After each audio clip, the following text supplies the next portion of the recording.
स्कन्दाय स्कन्दरूपाय महितारुणतेजसे नमो मन्दारमालोद्यन् मुकुटादिभृते सदा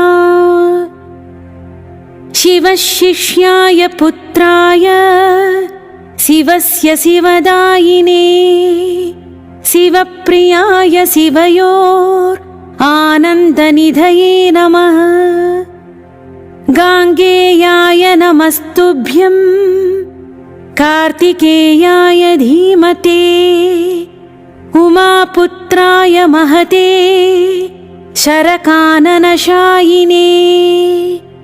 षडाक्षरशरीराय षड्विधाद्वाविदायिने षडध्वातीतरूपाय षण्मुखाय नमो नमः।